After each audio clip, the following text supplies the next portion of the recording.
Hello. देखो बच्चों, आज हम फिर से एक नया टॉपिक के साथ आपके बीच पहुंचे हैं। ध्यान रखेंगे आप सभी। कुछ विशिष्ट प्रविष्टियां व उसके जर्नल प्रविष्टि हम कैसे करते हैं, जिसके अंतर्गत आज हम देखेंगे छूट, है ना। बट्टा बट्टा इसको कहा जाता है छूट। अपहार, कटौती, ऐसे अलग अलग तरीके से इसको बताया जाता है बच्चों। बट्टा, छूट, अपहार, कटौती ऐसे आपके प्रश्न में मिलेंगे।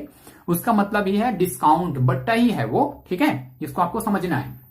तो आज इसी के बारे में हम चर्चा करने जा रहे हैं बच्चों, क्योंकि व्यापार के अंतर्गत जो है किसी को छूट देना भी पड़ता है, कभी छूट हमें व्यापार के दौरान मिलता भी है, ठीक है। तो उसी के बारे में हम चर्चा करेंगे आज।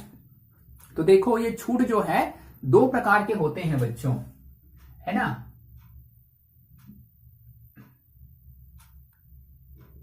बट्टा दो प्रकार का है,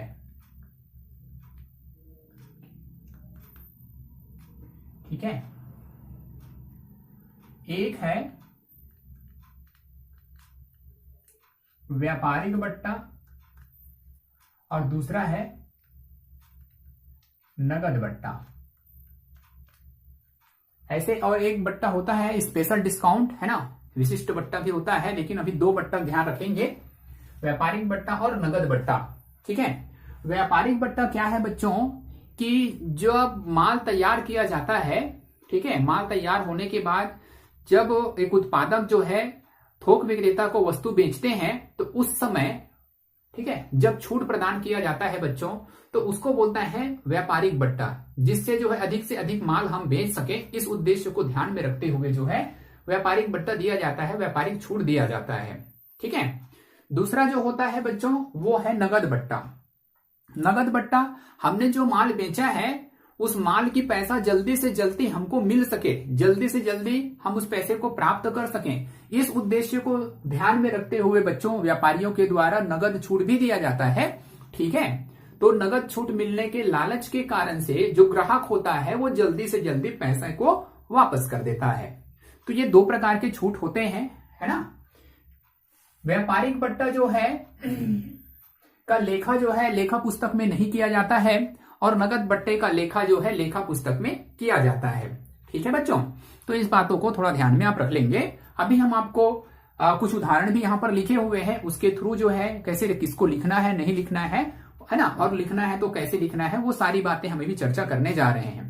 तो देखेंगे एक उदाहरण के दौरान यहां पर लिखा है बच्चों, अभी हम आपको व्यापारिक छूट का बताएंगे, फिर नगद छूट का बताएंगे, ठीक है, फिर दोनों का बताएंगे, क्लियर है। और उसके बाद कितने प्रकार के प्रश्न इसमें हो सकते हैं वो सारी बातें बता सकते हैं छूट से रिलेटेड। देखो, एक है व्यापारिक छूट, जिसमें प्रश्न हम लिखे लिए हैं, सुधीर से 6,000 रुपए का माल खरीदा 20% व्यापारिक बट्टा पर, ठीक है। सुधीर है एक व्यक्ति जिससे हम 6,000 के माल खरीदे हैं बच्चों, कितना, 20% व्यापारिक बट्टे पर, ठीक है। तो यहां पर आप देखेंगे, आप सभी जानते हैं बिल्कुल डेबिट क्रेडिट का जो नियम है, हम उसी नियम को फॉलो करते हुए इसको बनाएंगे, ठीक है। लेकिन इसके पहले जो है हम एक कैलकुलेशन कर लेते हैं, गणना कर लेते हैं, ठीक। तो सबसे पहले जो है यहां पर आप देखेंगे माल का सूची मूल्य। माल का जो सूची मूल्य है बच्चों दिया है 6,000 रुपए। इस प्रकार से बाकायदा आप कैलकुलेशन करेंगे ताकि गलती ना हो। हाँ, माल का सूची मूल्य 6,000 रुपए, जो भी मूल्य दिया रहेगा, ठीक। इसमें आपको माइनस करना है व्यापारिक छूट।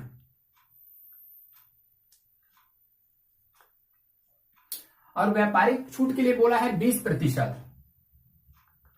इसका मतलब है सूची मूल्य जो दिया है उसी का 20% आपको निकालना है। कैसे निकालना है देख लेंगे। ये है 6,000 रुपए गुणा 20/100, क्योंकि प्रतिशत में निकालते हैं, बटे 100। जीरो कैंसिल करेंगे, इसका जीरो भी कैंसिल करेंगे, और 2 जीरो है, 6 दूनी 12। तो इस प्रकार से आ जाएगा बच्चों 1,200 रुपए का, ठीक है। 1,200 रुपया का व्यापारिक छूट है, मतलब हर एक ग्राहक को मिलता है, छूट देते हैं माल खरीदने पर। आप भी देखेंगे कई सेल लगता है ना, तो कई जगह बोलते हैं इतना % छूट पर, इतना % छूट पर रहता है, ठीक है, इतने के खरीदो तो इतना का छूट मिलेगा। तो इसी प्रकार से जल्द ना अधिक से अधिक माल बेचने के उद्देश्य से व्यापारिक छूट प्रदान किया जाता बच्चों। तो यहां पर देखो 6,000 रुपए का जो माल था उसमें 1,200 रुपए का हमको छूट मिल रहा है। हमको जो है अब भुगतान कितना देना है, सामने वाले को पेड कितना करना है वो पता चलेगा। तो पता चल रहा है कितना, 4,800 रुपए भी देना होगा। ठीक है, 4,800 रुपए का हमको भुगतान करना होगा। तो इस प्रकार से जो है व्यापारिक बट्टे निकाले जाते हैं बच्चों। ठीक है, अब इसको हिसाब किताब की पुस्तक में लेखा कैसे करते हैं ये देखिए। तो मैंने पहले ही आपको बताया था व्यापारिक बट्टे का लेखा नहीं किया जाता है ना, लेखा नहीं करते हैं, लेखा नहीं करते, व्यापारिक छूट का लेखा नहीं करते हैं। तो सामान्य रूप से जैसे हमने पहले सीखे हैं, माल खरीदा माल बेचा, है ना, तो यहां पर हमने सुधीर से माल खरीदे हैं बच्चों, तो उसी हिसाब से हम एंट्री कर देंगे, है ना। सुधीर से माल खरीदा तो यहां पर एक तो है माल आ गया और दूसरा है सुधीर। माल जो है कौन सा है, माल जो है रियल अकाउंट है और सुधीर जो है पर्सनल अकाउंट है। तो खरीदने से माल आता है, आएगा तो इसको डेबिट कर देंगे। और सुधीर जो है पर्सनल अकाउंट है, सुधीर से खरीदा तो सुधीर देने वाला है तो इसको बोल देंगे क्रेडिट। ठीक है, इस प्रकार से हम यहां पर एंट्री जब इसको करेंगे बच्चों, प्रश्न नंबर पहला का एंट्री करेंगे तो क्या लिखेंगे, लिखेंगे क्रय खाता डेबिट और सुधीर से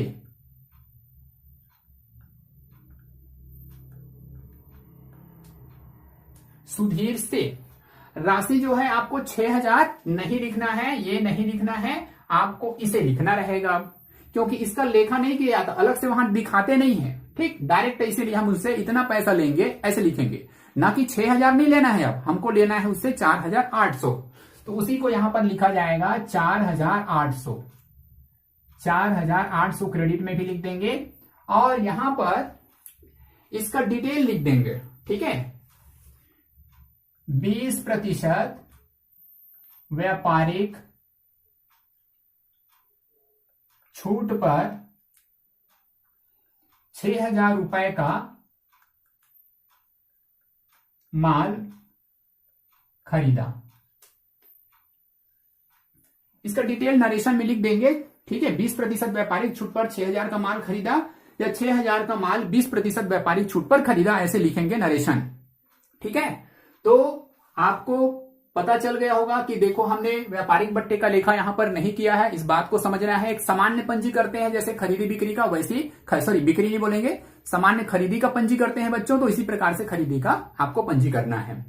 ठीक है, अच्छा इसके दोनों पक्षों को भी हम चर्चा कर लें अगर ना, तो और भी बेटर होता। दोनों पक्ष का मतलब ये है कि खरीदी वाला भी, खरीदी भी हो सकता है, बिक्री भी हो सकता है ना। हम भी एक नियम बना ले अपने व्यापार के लिए कि हम अधिक से अधिक माल बेचें ताकि छूट दें और उससे हमारे ग्राहक ज्यादा से ज्यादा खरीदे हमारी माल को, तो हम ऐसे भी कर सकते हैं, अर्थात हम बेचने वाले हो जाएंगे वहां पर, तो भी वहां पर इसी प्रकार के अमाउंट से उसकी एंट्री किया जाता है।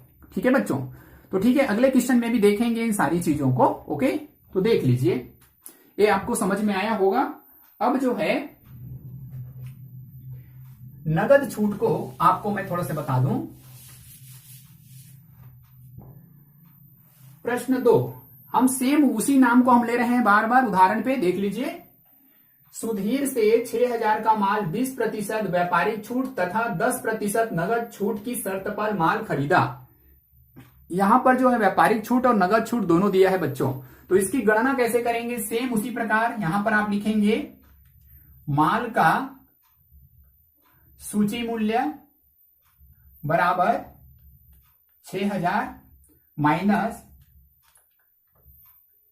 व्यापारिक छूट 20%, जो कि हम पहले निकाल चुके हैं, कितना 1,200 रुपए। 1,200 रुपये लेस करने से आएगा 4,800।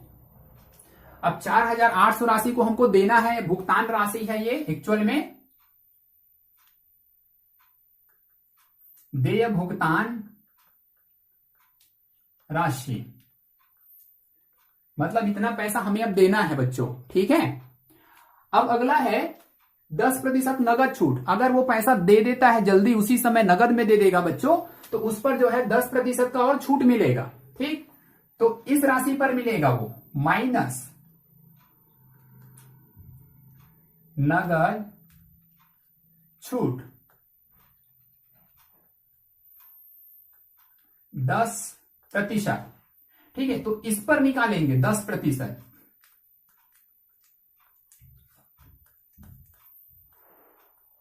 तो इस प्रकार से इसका आ जाएगा 480 रुपए।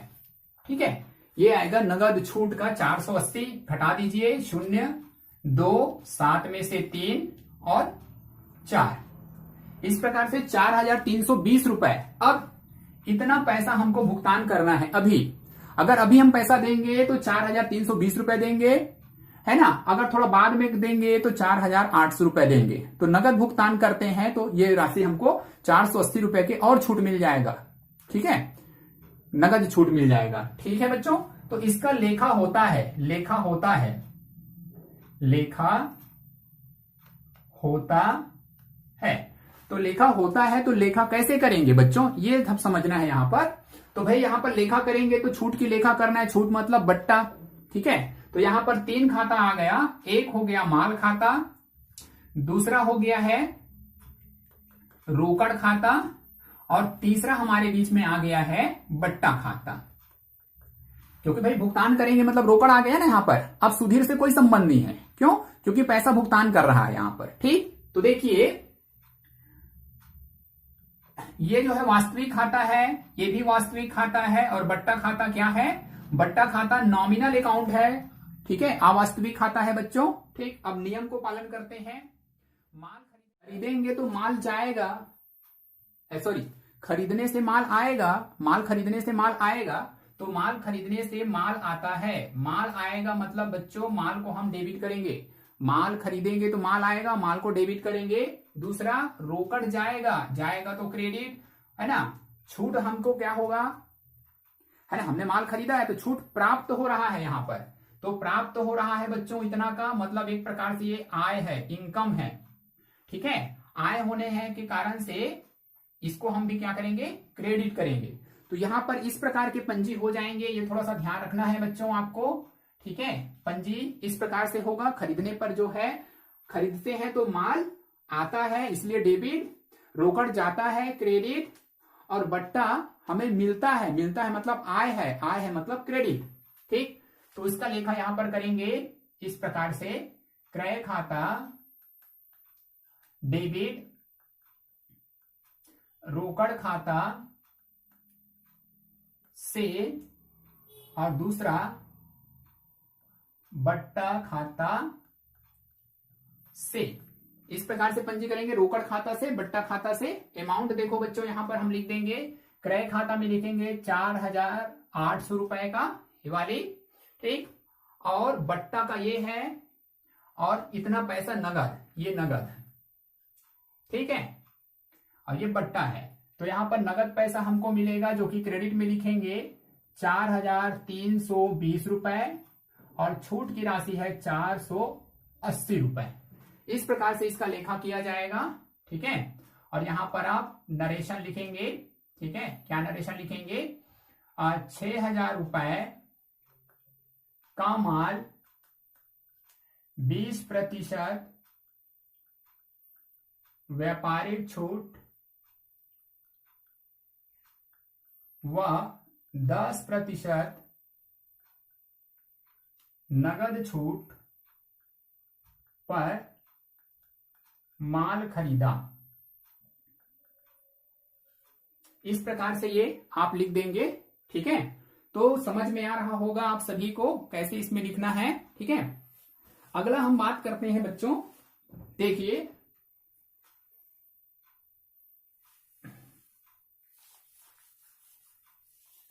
अगला जो है उसी प्रकार का ही प्रश्न है, सेम उदाहरण है, ताकि जल्दी समझ में आए करके हम सेम उदाहरण टाइप के लिए हैं। थोड़ा सा कुछ चीज बढ़ा है। अब देखिए प्रश्न तीसरा, सुधीर से 6000 का माल 20% व्यापारिक अपहार, अपहार मतलब छूट, है ना, 10% नगद अपहार की शर्त पर माल खरीदा। ठीक, यहां तक तो वो भी प्रश्न वैसी था। आगे, और आधी राशि नगद भुगतान किया। है ना। यहां पर पूरा राशि को नगद भुगतान किया था, इस प्रश्न में बोल रहे हैं आधी राशि नगद भुगतान किया। ठीक, तो उसका गणना कैसे करेंगे देखो। फिर वैसे माल का सूची मूल्य है 6,000 रुपए का, व्यापारिक छूट है 20%, घटा देंगे, आ गया देय राशि, है ना, देय भुगतान राशि, है ना। हमको इतना पैसा देना है 4,800 रुपए, लेकिन इस 4,800 रुपए का आधा पैसा अभी दे रहा है। ठीक है, आधा पैसा भी नहीं दे रहा है। क्लियर है, देखो तो इसका आधा देंगे, है ना, 1/2 भाग का भुगतान, 1/2 भाग का भुगतान मतलब 1/2 मतलब आधा जी, यही है आधा भाग का भुगतान, है ना। तो इसका आधा कितना आएगा, 4,800 का 1/2 बराबर आ जाएगा 2,400 रुपए। ये आ गया 2,400 रुपए का भुगतान हमारा होगा बच्चों अभी। ठीक है, आधा राशि 2,400 रुपए है, इसका हम भुगतान करेंगे। ठीक है, 2,400 का भुगतान। अब जितना पैसा नगद उसी समय देता है बच्चों, उसी पर जो है व्यापारिक छूट नगद छूट मिलता है, नगद छूट मिलता है। तो 2,400 रुपये हम अभी दे रहे हैं, तो 2,400 पर ही हमें नगद छूट मिलेगा। तो नगद छूट निकालेंगे माइनस नगद छूट 10%। ठीक है, तो इसी का 10%, 2,400 का 10/100 तो आ जाएगा बच्चों 240 रुपए। घटा देंगे 0, 6, 1 और 2।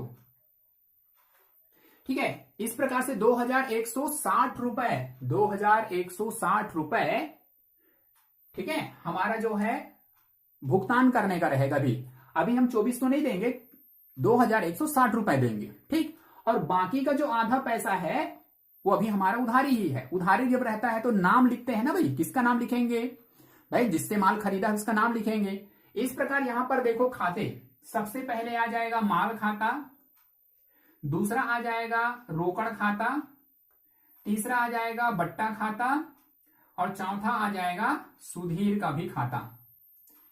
क्योंकि कुछ पैसा उधार भी है ना, तो उसका नाम तो लिखना ही पड़ेगा, तो सुधीर का भी खाता आएगा। अब यहां पर देखेंगे बच्चों, है ना, माल खाता जो है रियल अकाउंट, रोकड़ खाता भी रियल अकाउंट, बट्टा खाता नॉमिनल अकाउंट, और सुधीर का खाता पर्सनल अकाउंट, है ना, ये हुए। अब चलते हैं माल खाता। वास्तविक खाते का नियम है, जो वस्तु व्यापार में आए उसको डेबिट, जो वस्तु व्यापार से जाए उसको क्रेडिट। खरीदने से माल जो है जाता है ना, खरीदने से माल आता है मतलब डेबिट करेंगे बच्चों।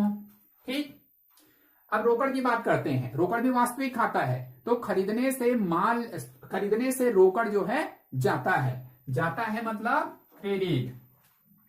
बट्टा, भाई हमको देना था इतना, अब दे रहे हैं, है ना, कम पैसा, मतलब यहां पर हमारे लिए एक प्रकार से आय हो गया।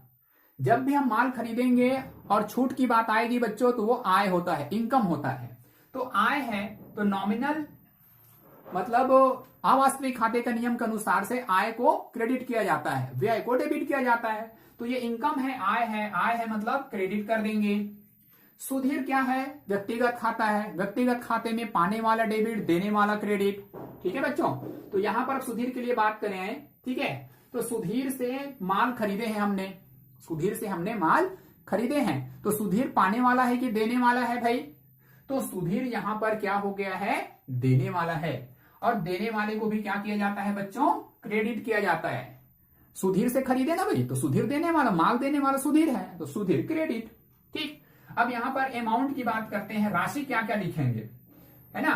तो राशि देखो बच्चों, सबसे पहले हमने माल 6,000 का खरीदा है और व्यापारिक बट्टा मिला है 1,200 रुपए का, तो उसका तो लेखा होता नहीं है, इसलिए इसका लेखा करेंगे घटाने के बाद वाले का। वही माल खाता में जाएगा 4,800 रुपए का। ठीक है, उसके बाद रोकड़ खाता, हमने आधा पैसा नगद दिया, तो आधे पैसे में कितना नगद दिया, इतना नगद दिया, ये हमने रोकड़ दिया, तो यही पैसा रोकड़ में लिखेंगे 2,160 रुपए। बट्टा कितने का हमको मिला है, 240 रुपए का। अभी भी हमारा कितना पैसा उधारी है, इतना ही पैसा, आधा पैसा उधारी है, मतलब 2,400 रुपए अभी भी उधारी है। इस प्रकार से इसका लेखा करेंगे बच्चों। तो देखो यहां पर हम लेखा कर रहे हैं, इसी को एक तीसरा नंबर को देखो, तो यहां पर हम लिखेंगे क्रय खाता डेबिट,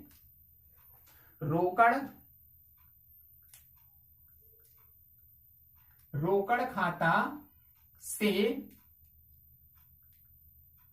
बट्टा खाता से और सुधीर से।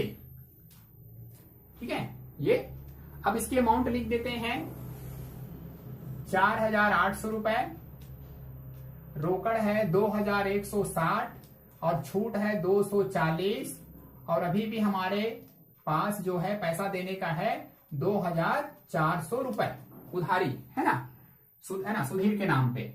इस प्रकार से यहां पर डिटेल जो है आप इसको लिख देंगे यहां पर। ठीक है, मैंने लिख रहा हूं, आप लिख लेंगे उसको, क्योंकि उसी को जो है वहां पर लिखना होता है।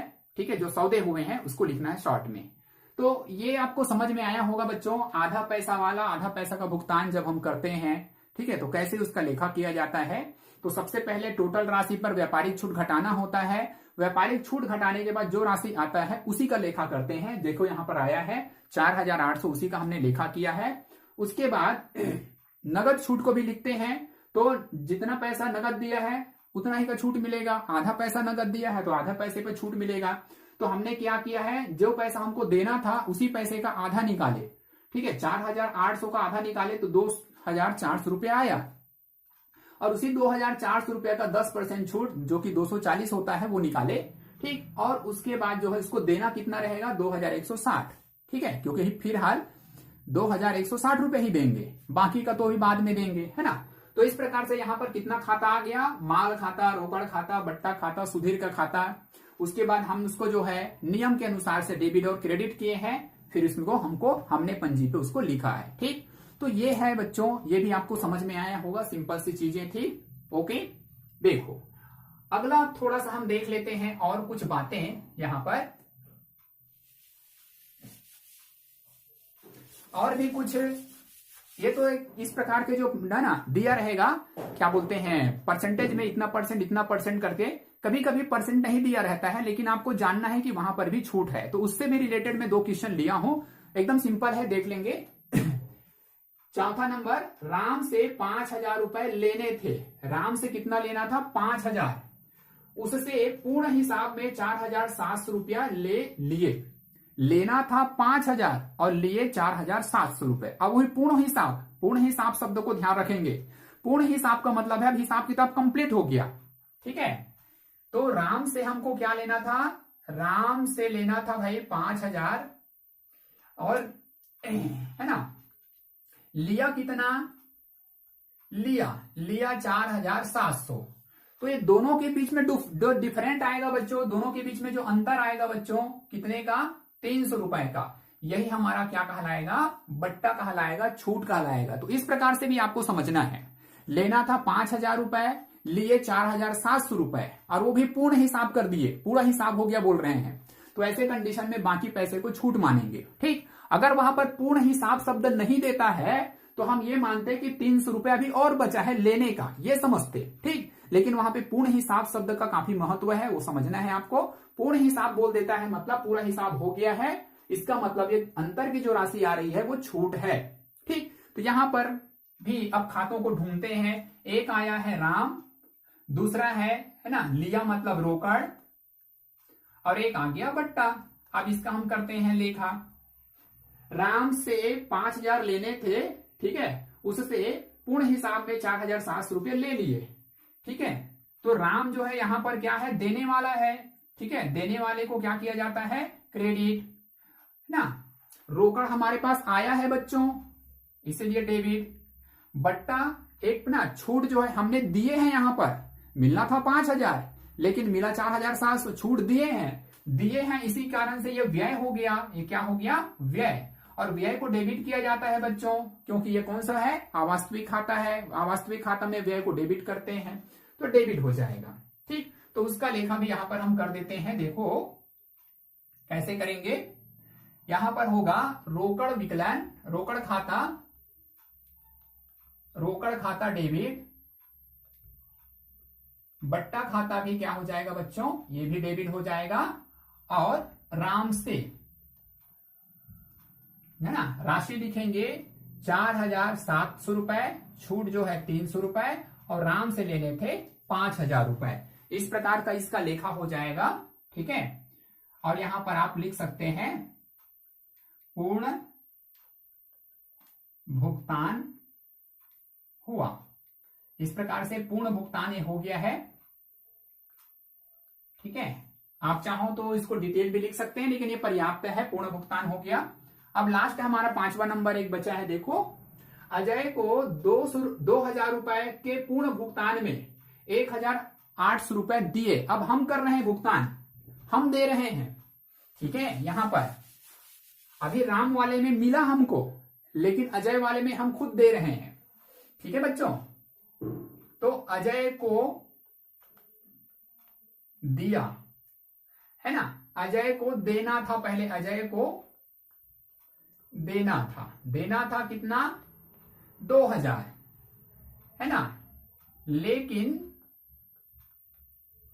दिया कितना, 1,800, और 1,800 में ही वो बोलता है आपका हो गया हिसाब किताब, पूर्ण भुगतान हो गया बोल रहे हैं। इसका मतलब ये है बच्चों कि यहां पर 200 रुपए का बट्टा मिला, बट्टा मिला मतलब छूट मिला शब्द बोल दिया, मतलब ये हो गया हमारा आय, इनकम है यहां पर। ठीक है, तो बट्टा हमें मिला है।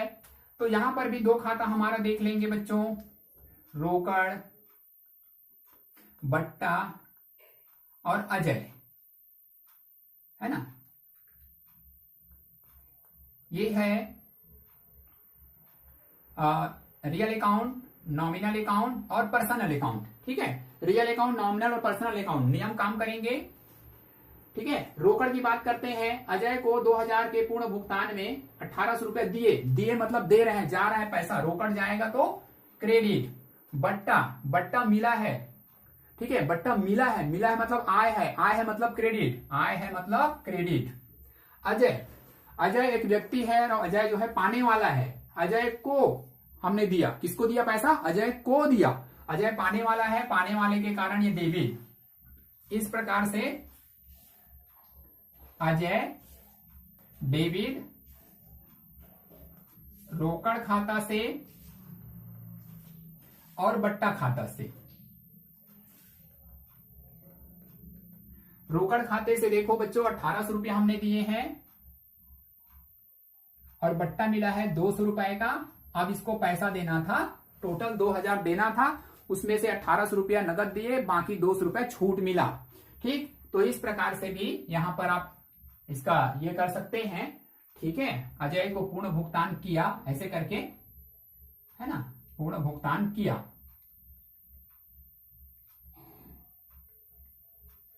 ठीक है, तो इस प्रकार से आपको करना रहेगा बच्चों पंजी। और मैं जहां तक समझता हूं बट्टे से रिलेटेड जितनी भी चीजें थी वो सारी चीजें मैंने बता दिया, है ना। इसी 5 प्रकार के जो उदाहरण मैंने यहां पर बताया है उसी से संबंधित प्रश्न, ठीक है, बट्टे से रहेगा, उससे बाहर का कोई प्रश्न नहीं रहेगा, इसलिए इसको अच्छे से आप समझ लेंगे। ठीक है, ओके, तो आप सभी को समझ में आया होगा ये बट्टे का।